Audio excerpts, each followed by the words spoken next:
Entonces, vamos a tomar como referencia estas palabras de Jesús, que Él las dice en un momento dado. Me voy a poner las gafas porque si no, no voy a ver nada. Permiso. Jesús en un momento dado de su ministerio, en el Evangelio de Mateo 16, 18, dice: y yo también te digo que tú eres Pedro, y sobre esta roca edificaré mi iglesia, y las puertas del Hades no prevalecerán contra ella. Yo sé que probablemente este pasaje es un pasaje polémico, quizás alguien que pueda posteriormente ver este pasaje, esta prédica a través de las redes sociales, o quizás alguien que esta mañana todavía está empezando y se acuerda lo que algunos han hecho con la mala interpretación de este pasaje. Pero yo simplemente quiero ponerle un poquito en contexto. El contexto de este pasaje es cuando Jesús pregunta a sus discípulos. Él les dice: ¿qué dice la gente qué dice la gente de mí? ¿Quién soy yo para la gente? Y bueno, ellos no tenían muy claro lo que la gente decía. Bueno, llegaron a decir algunas cosas. Bueno, tú eres Elías, Jeremías, alguno de los profetas. Pero finalmente ya no era qué decía la gente acerca de Jesús, sino que ya Jesús afina un poco más y directamente les pregunta a ellos, a sus discípulos, los que estaban con Jesús. Y les pregunta: ¿y vosotros quién decís que soy yo? Es una pregunta que trasciende en el tiempo. Es una pregunta que todavía sigue vigente y que algunos de nosotros de vez en cuando deberíamos de hacernos esta pregunta o aceptar este reto, este desafío de Jesús, preguntándonos: ¿quién soy yo para ti? Sería, si lo llevamos a un plano más personal. ¿O quién es Jesús para tu vida? Seguramente que las respuestas serían muy variadas. Pero en esas preguntas que Jesús hace a sus discípulos, uno tuvo el discernimiento, uno tuvo la capacidad de poder aceptar en una respuesta a esa pregunta que Jesús había realizado a sus discípulos. Y una de las pocas veces que tal vez Pedro pudo acertar, y es más, poder recibir la enhorabuena del mismo Señor Jesús. Porque Pedro dice: tú eres el Cristo, tú eres el Mesías, tú eres el Hijo del Dios viviente. Y ahí es cuando Jesús le da finalmente la enhorabuena a Pedro, diciéndole que no te lo reveló ni carne ni sangre, sino mi Padre que está en los cielos. Por tanto, definitivamente, cuando Jesús se revela a nosotros en nuestra vida, va más allá de nuestra capacidad de razonamiento, va más allá de nuestras emociones, va más allá de algo que tú puedas haber aprendido, sino que es una revelación que únicamente puede llegar a nuestras vidas por el Espíritu. Por tanto, se discierne espiritualmente. Lamentablemente, por eso muchas veces vemos dentro de lo que es el cristianismo, como digo, cuando hablamos de iglesia, cuando hablamos de cristianismo, hablamos de la iglesia en general. Nunca estoy refiriéndome a esta iglesia a modo local, ¿me entendéis? Por eso decimos que dentro de lo que es la iglesia o el cristianismo, hay mucha gente que no ha tenido este discernimiento. Y a veces su vida va como las olas del mar, arriba, abajo, abajo, arriba, porque su experiencia en cuanto al conocimiento del Señor Jesús se basa tal vez en sus emociones, en su capacidad de interpretar intelectualmente. Y a veces dependiendo de las circunstancias que están ocurriendo en tu vida. Las cosas me van bien, Jesús es maravilloso. Las cosas me van mal, Jesús ya no es tan maravilloso para conmigo. Pero como digo, hay una, más allá de esto y no quería pasar por alto, que de esta frase que de esta frase que Pedro dice: tú eres el Cristo, y bueno, luego hay una frase que también utiliza el Señor, cuando dice: y tú eres Pedro, y bueno, lo tenemos aquí, mirad. Y yo también te digo, a ver si puedo echar un poquito para atrás que no se ve. Y yo también te digo que tú eres Pedro, y sobre esta roca edificaré mi iglesia. ¿Sabéis? De aquí es uno de los pasajes peor traducidos por la iglesia tradicional. De aquí precisamente se ha tomado como referente para decir que Pedro es el primer papa de la iglesia, como sabéis muchos de vosotros, ¿no? Por eso lo digo con todo respeto y con todo cariño, por si quizás alguien esta mañana en este lugar todavía arrastra esta idea o tiene dificultades para poder entender.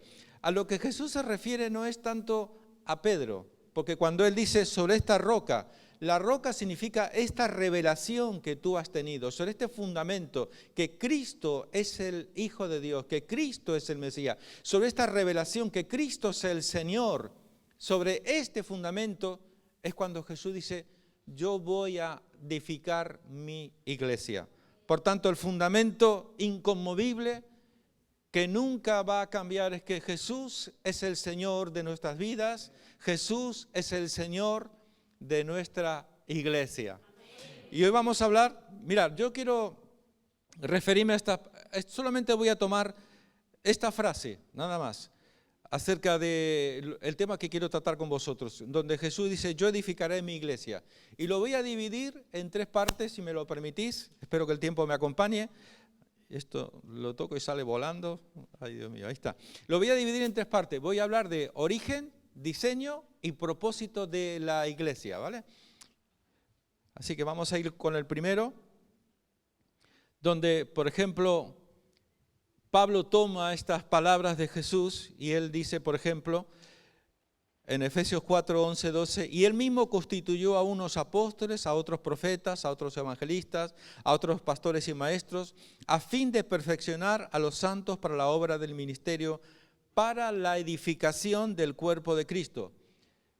Pablo toma el testigo de estas palabras que Jesús había dicho en esta revelación que Pedro había tenido, donde dice, yo edificaré mi iglesia.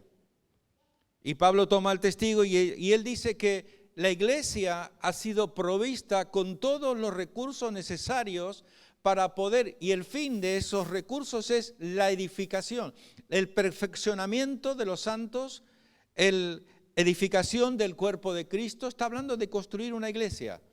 Y conforme vayamos avanzando, usted va a entender a dónde yo quiero llevarle esta mañana. Y para algunos va a ser bueno escuchar lo que voy a compartir, porque a veces podemos perder un poco el norte en el sentido y propósito de nosotros como iglesia o como congregación. Cuando nosotros decimos edificar el cuerpo de Cristo, cuando decimos el cuerpo de Cristo, que es la metáfora que utiliza el apóstol Pablo en este sentido, habla del contexto en el que está hablando, de ese capítulo 4, habla acerca de miembros unidos entre sí por las diferentes coyunturas, miembros que se necesitan mutuamente. Dentro de la visión de lo que Pablo está viendo, esta imagen posiblemente pueda ayudarnos a entender qué es la iglesia. La iglesia, bajo ningún concepto, jamás puede ser el lugar de culto donde nos reunimos. Y entiéndame lo que quiero decir. Dice, no, eso ya lo sé. Claro. Pero cuando para nosotros el edificio se convierte en algo más importante que el cuerpo de Cristo y nos preocupamos más por el edificio que por el cuerpo, empezamos a perder un poquito el rumbo, la dirección, el sentido y propósito de lo que es iglesia en el corazón del Señor. En la iglesia, edificar la iglesia significa donde la prioridad de nosotros como cuerpo de Cristo es precisamente el cuerpo. Ahora vais a ir entendiendo. Fijaros, ahora es Pedro que se refiere al mismo tema y nos lo dice de la siguiente manera. Ahora Pedro nos dice también, vosotros también como piedras vivas sed edificados como casa espiritual y sacerdocio santo para ofrecer sacrificios espirituales aceptables a Dios por medio de Jesucristo. Ahora es Pedro que habla acerca de un edificio, de una casa espiritual y habla acerca de piedras vivas. ¿Qué significa? Antes era Pablo, en su carta a los Efesios, capítulo 4, habla acerca de un cuerpo. Ahora es Pedro que nos habla acerca de un edificio, construir un edificio, una casa espiritual, para ofrecer sacrificios aceptables al Señor.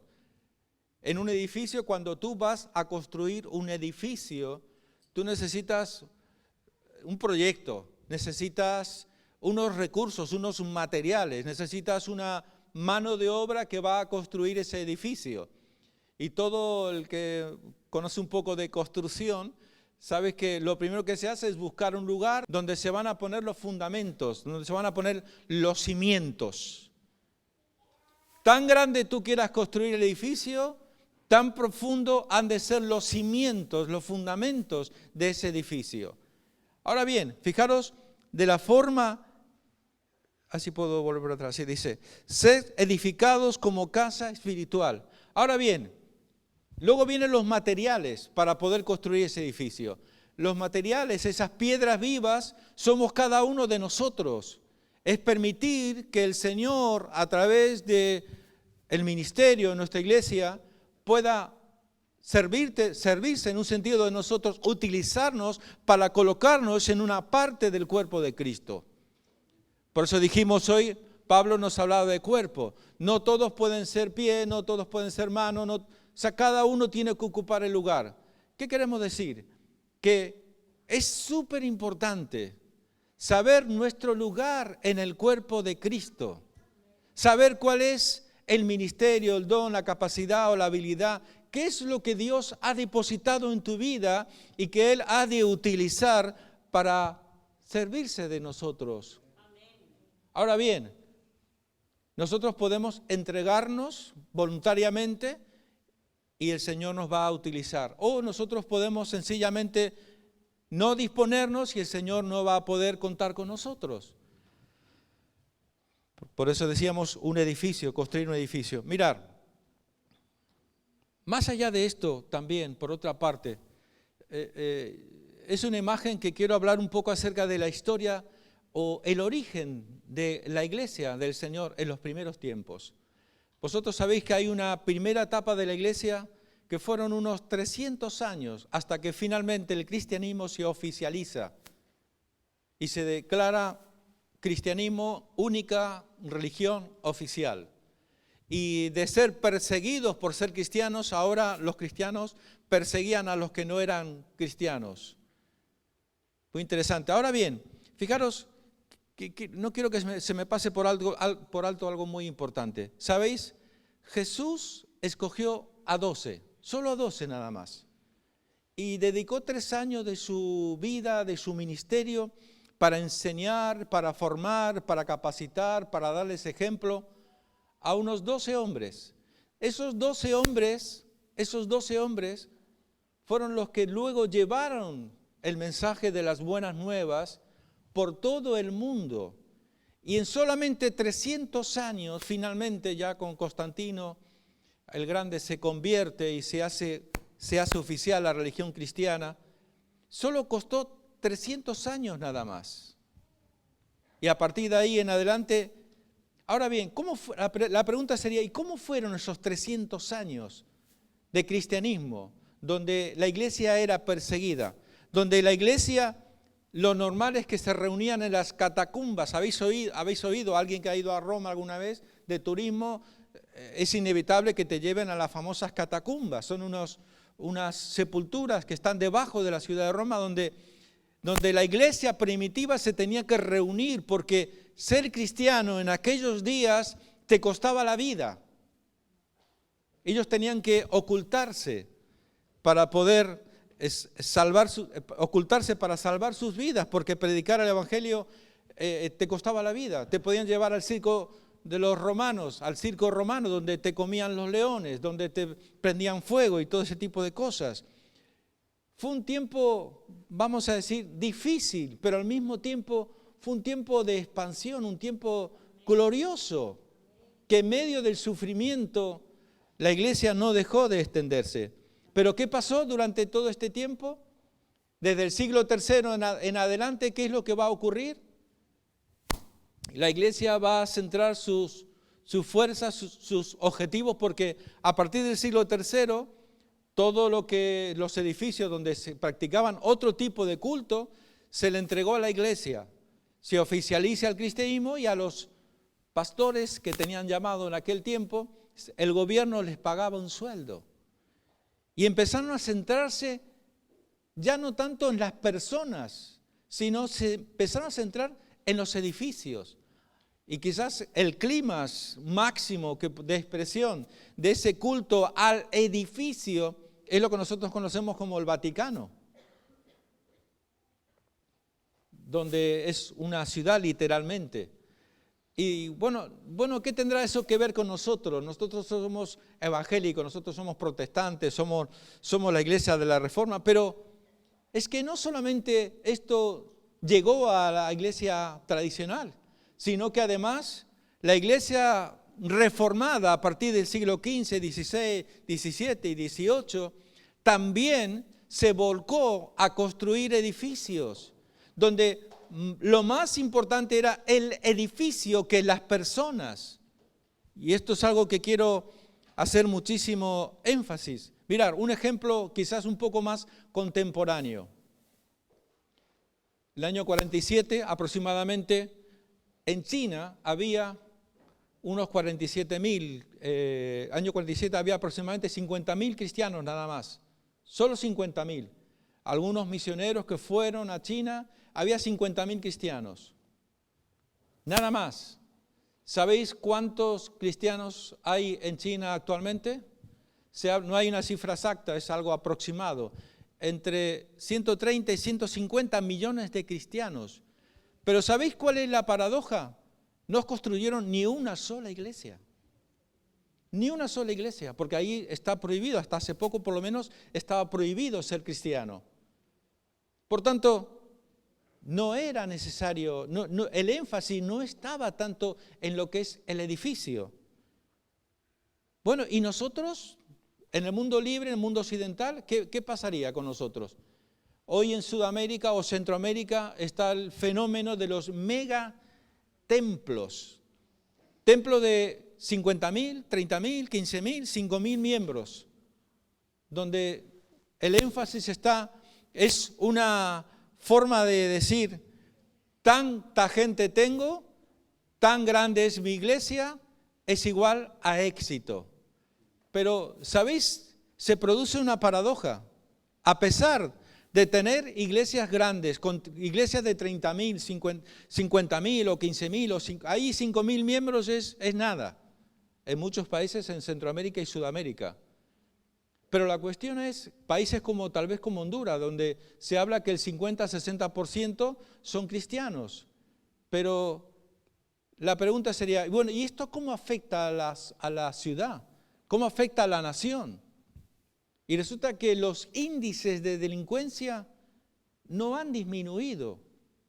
Al contrario, más delincuencia, más problemas de gente más gente en la cárcel. O sea, la pregunta es, ¿realmente hemos entendido que no es tanto el edificio, no es tanto los miembros, que a donde debemos de mirar, y esto ya más bien para el liderazgo, lo digo para el liderazgo, que ayudemos a los pastores, que lo importante son las personas, porque a veces podemos caer en este rollo de que el culto es más importante que al Dios que le presentamos el culto, que todo salga bien, que todo salga perfecto, que estemos a gusto y todo ese tipo de cuestiones.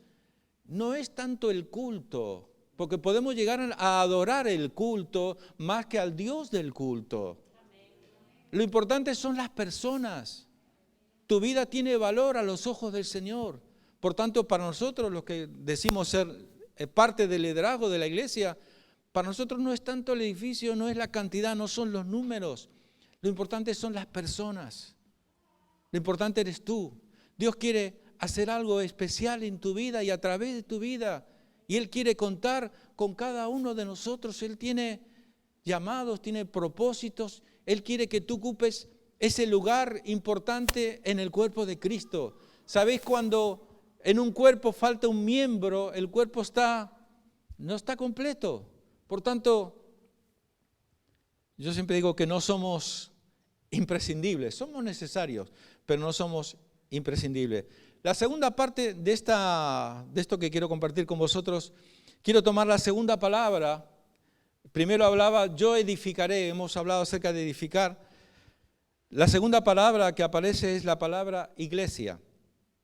Y claramente creo que ya está más o menos claro. Eclesia es la palabra griega traducida en el Nuevo Testamento como iglesia, proviene de ek, que significa salir hacia, de hacia, o ikaleo, que significa llamar. Por tanto, la iglesia no son los edificios, la iglesia son las personas. La iglesia es una asamblea, unos hermanos que se reúnen para adorar y para servir al Señor. Mirar, cuando el Señor toma a Israel de Egipto y los saca y los lleva hacia la tierra prometida, mirad lo que el Señor les habla a través de Moisés. Y vosotros me seréis un reino de sacerdotes y gente santa. Estas son las palabras que dirás a los hijos de Israel. Qué interesante, el Señor toma a su pueblo Israel después de 400 años de esclavitud y Él quiere cumplir un propósito, llevarlos como un reino de sacerdotes para tomar la tierra prometida, la tierra de Canaán, para que se establezcan como una nación libre y soberana. Y le dice que ellos van a ser un reino. En un reino, evidentemente, tiene que haber un rey. Tiene que haber un rey, necesariamente, porque un reino sin rey no es reino. Y el Señor quería ser el rey de ese reino, de esa nación que Él había tomado y los sacó de Egipto para llevarlos a la tierra de Canaán. Ahora fijaros, Israel cuando toma la tierra empezó bien, pero al poco tiempo, ¿sabéis qué ocurrió? Israel empezó a decirle al Señor, nosotros queremos tener un rey como todas las naciones. Y empezaron a pedir a los que gobernaban, los jueces en aquel tiempo, empezaron a pedirle un rey. Y finalmente, ¿qué es lo que ocurre? Toman a Saúl como propuesta para ser el primer rey de Israel. Durante 40 años, Saúl como el rey de Israel, ¿sabéis cómo terminó los últimos días de Saúl? Cuando ellos toman la tierra,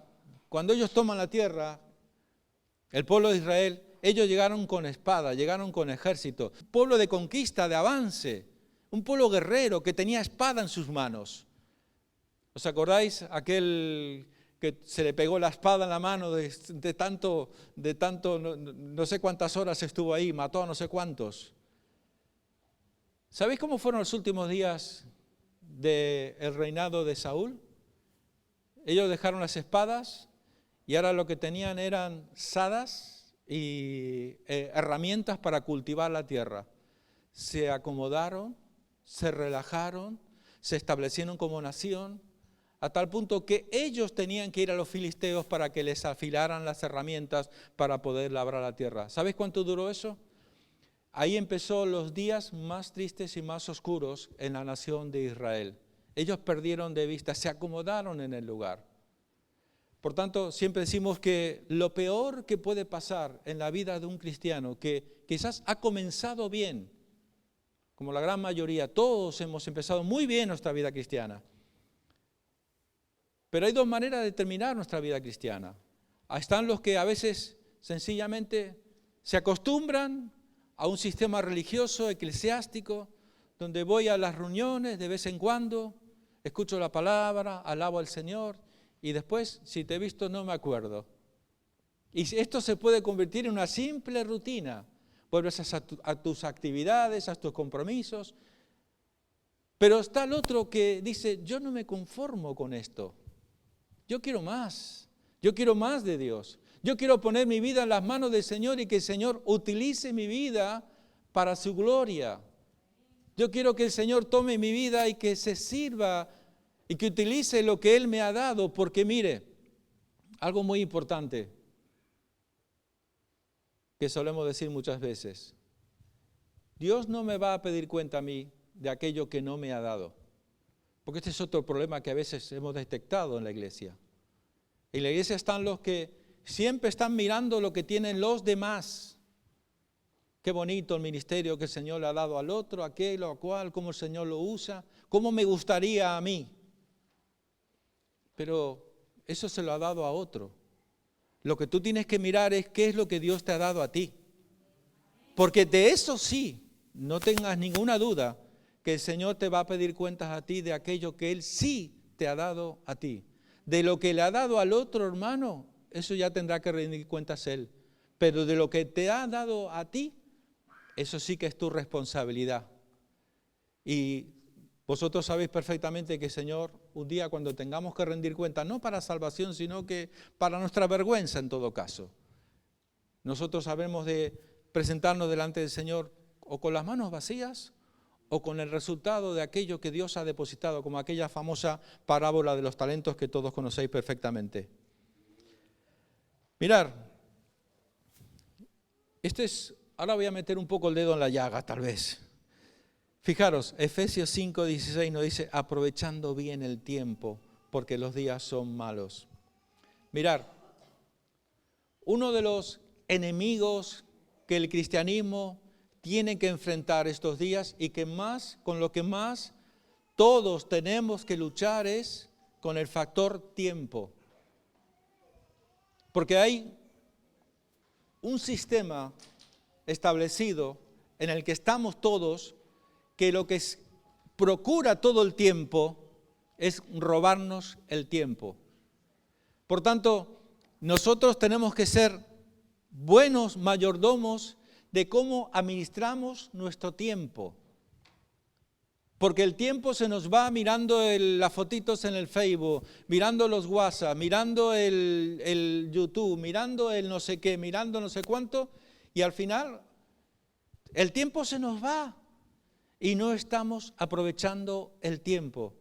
La idea o el concepto de aprovechar el tiempo significa que cuando tú aprovechas el tiempo y estás en las cosas del Señor, cuando tú estás metidas en las cosas de Dios y estás espiritualmente en forma, con tus músculos y tu vigor espiritual y estás preparado, ¿sabes para qué?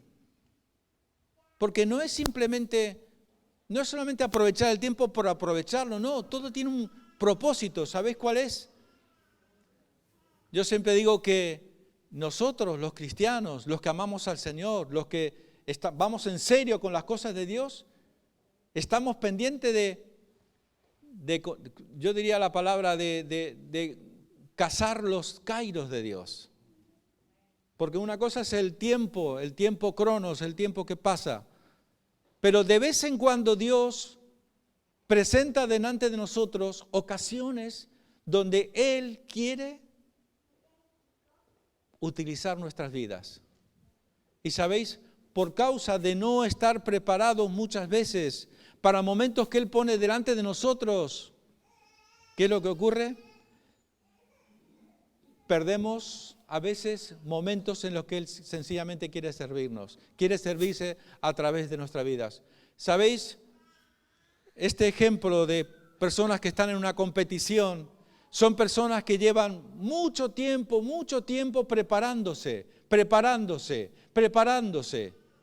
donde han tenido que tal vez renunciar a muchas cosas en sus vidas para el día de la carrera. Pablo lo dice también, corramos con paciencia la carrera que tenemos por delante, puesto los ojos en Jesús, el autor y consumador de la fe.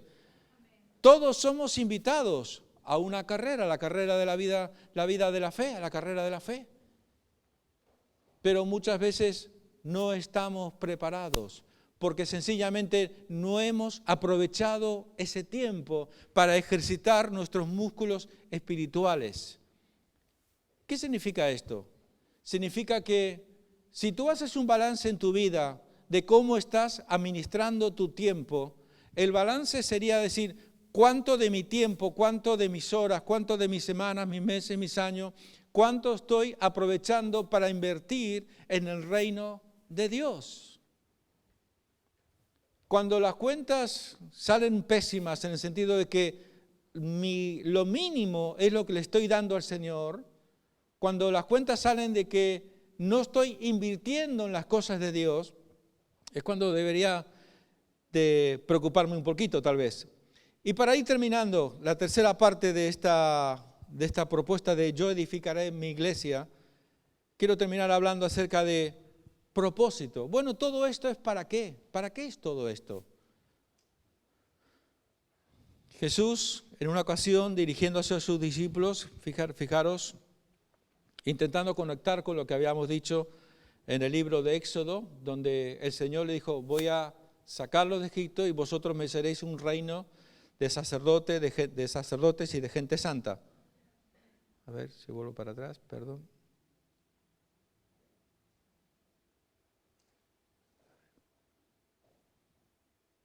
Ahí está. Desde entonces comenzó Jesús a predicar y a decir, arrepentíos porque el reino de los cielos se ha acercado. ¿Sabéis? Una de las frases que más repetía Jesús a lo largo de su ministerio ni siquiera era la palabra iglesia. La palabra o la frase, la enseñanza que más Jesús utilizaba era la palabra reino de Dios.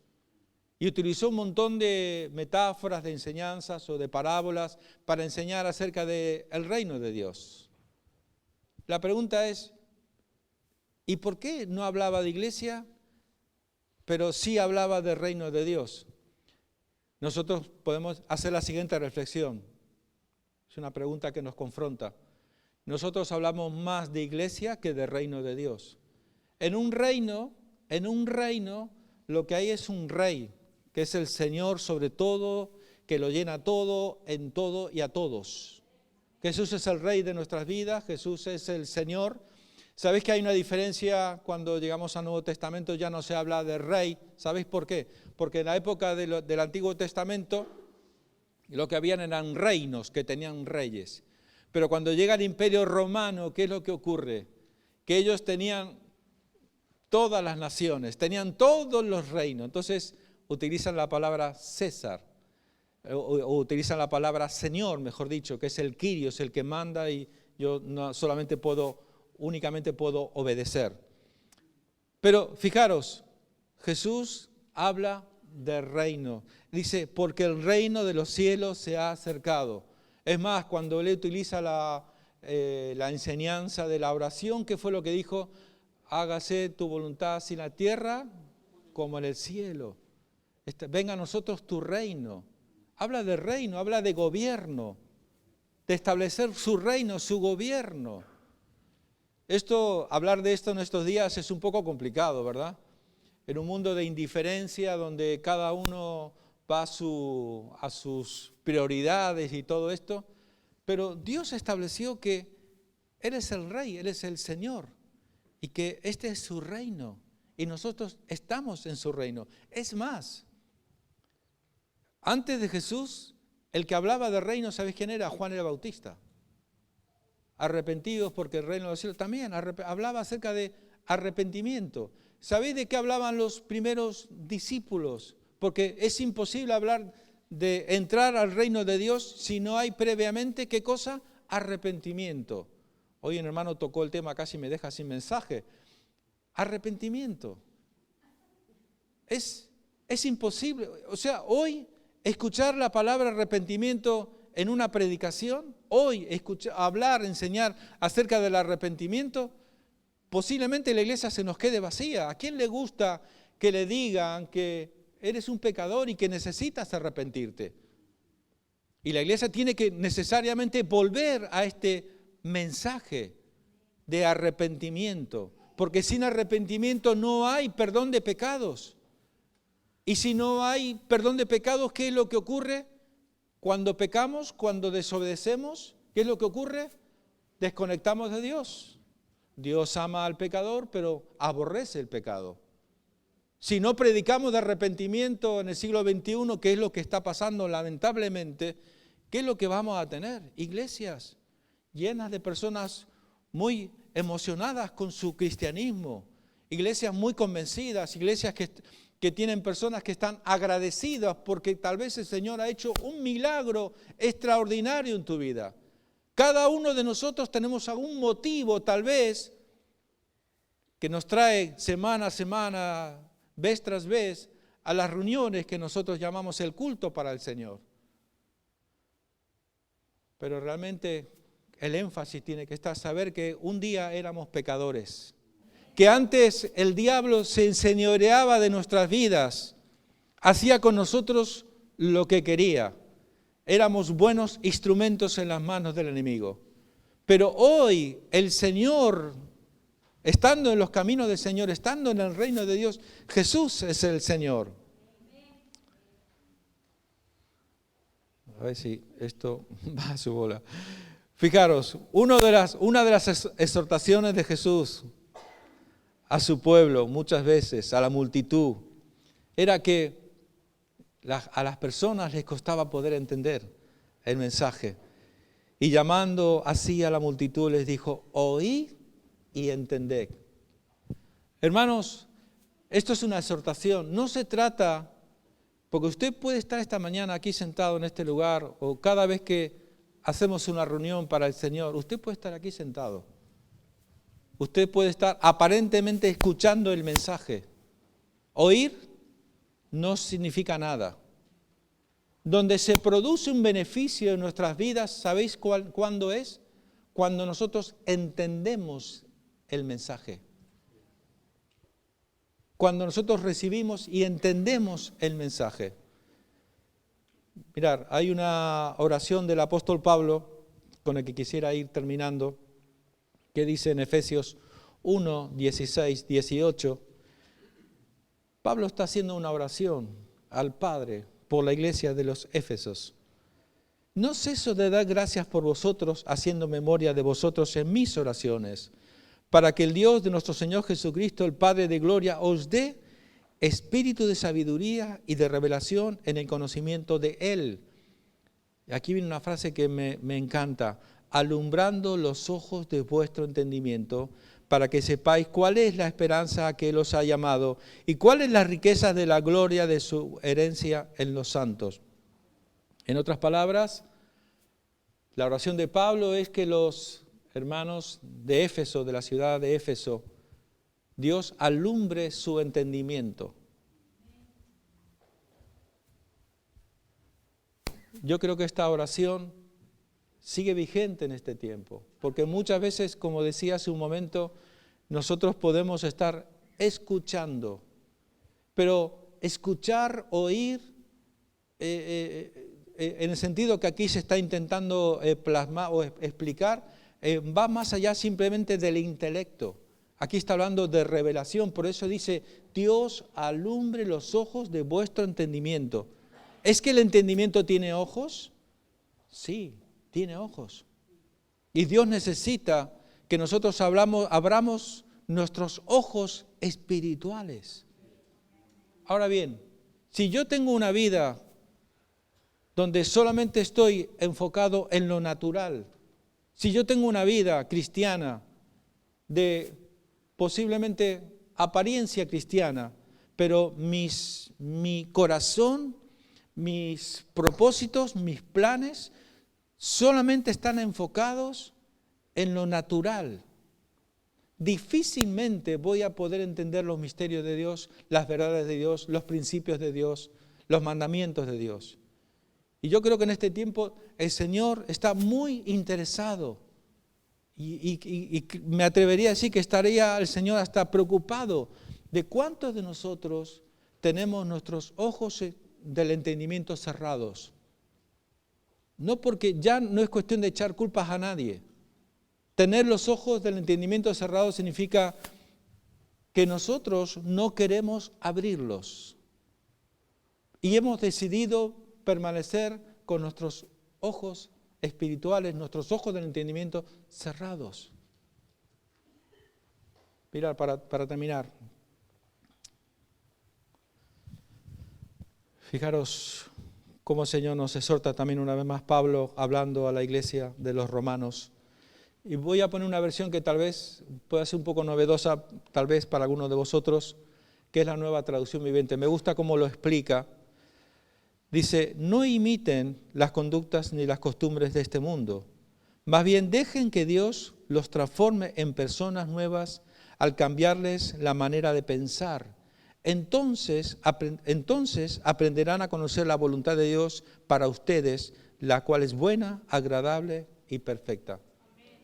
Muchos de nosotros caminamos días tras días y a veces nos hacemos la pregunta, ¿y cuál es la voluntad de Dios para con mi vida? Es más, me atrevería a decir que muchos ni siquiera sabemos cuál es la voluntad de Dios para con mi vida. Pero aquí nos dice que si nosotros llegamos a entender la voluntad de Dios es buena, agradable y perfecta. ¿Sabéis lo que ocurre cuando alguien no entiende esto que aquí está explicando el apóstol Pablo? Alguien que no ha permitido que Dios vaya cambiando nuestra mentalidad humana y vaya quitando el Señor quite nuestra mentalidad humana y ponga la mente de Cristo.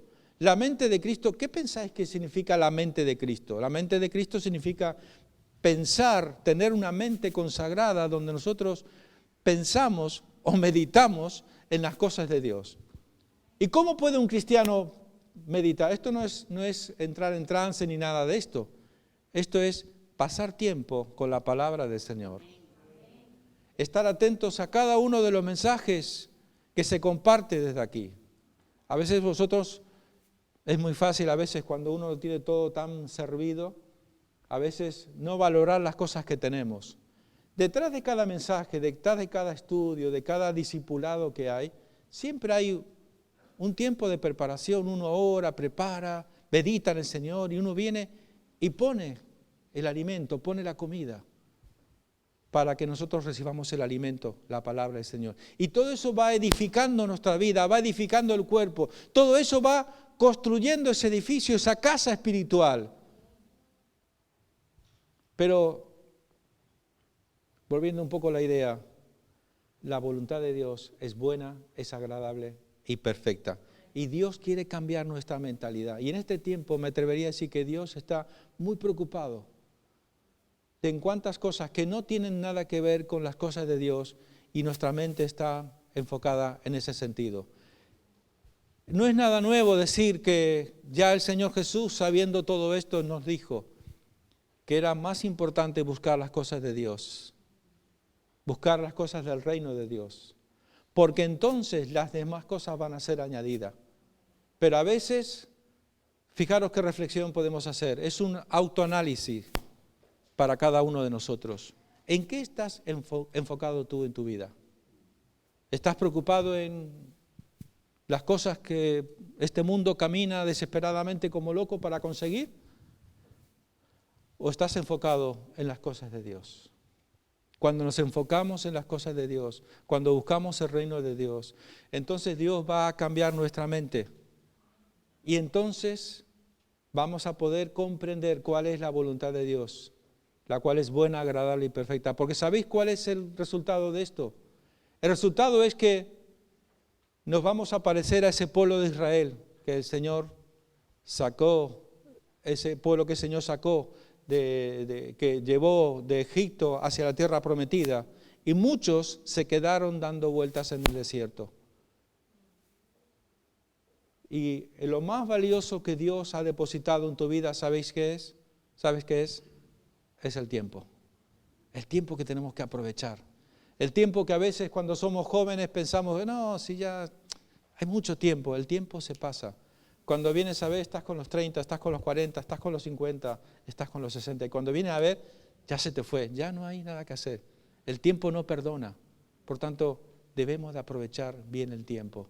Y debemos de ser efectivos, eficaces, y que un día cuando nos presentemos delante del Señor, podamos decirle, Señor, he aprovechado el tiempo.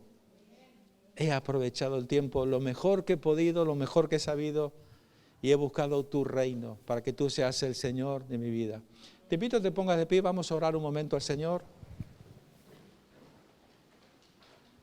Dios ha mirado nuestra vida, Dios ha mirado tu corazón, Dios ha mirado esta palabra y lo que esto puede producir o no producir en nuestra vida. Y yo estoy seguro que el Señor quiere hacer algo con tu vida a través de esta palabra. Para que seamos personas, hombres y mujeres, con la mente de Cristo. Hombres y mujeres que hemos entendido que el cuerpo de Cristo lo formamos cada uno de nosotros. Que la iglesia